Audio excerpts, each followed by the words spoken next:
Welcome to our channel. Today we how to install Vectra AI quick tutorial step by step clearly. Visit the official Vectra AI website to download the software. Locate the download button on the home page and click it. Choose the appropriate version for your operating system. Once the download is complete, open the downloaded file.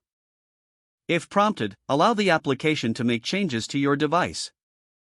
Follow the on-screen instructions to begin the installation process. Select your preferred installation directory or accept the default location. Choose any additional components or settings as required. Click the Install button to initiate the installation. Wait for the installation process to complete. Once installed, open the Vectra AI application. You may need to sign in with your user credentials. If you don't have an account, follow the prompts to create a new one.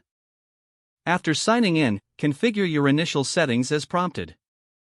Connect Vectra AI to your network by entering the required information. Set up any integrations or additional features you wish to use.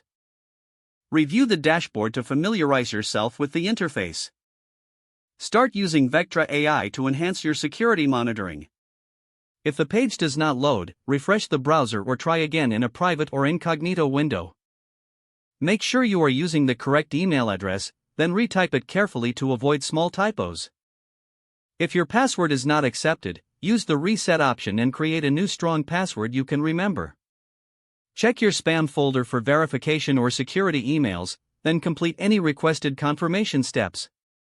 Enable two-factor authentication if available to improve account security and reduce unauthorized access risk. After signing in, review your profile details so your contact information and settings are accurate and current.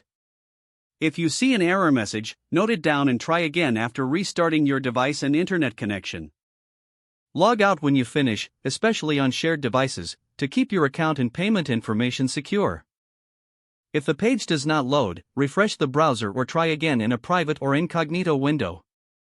Make sure you are using the correct email address, then retype it carefully to avoid small typos. Don't forget to like this video and subscribe to our channel for more step-by-step tech guides.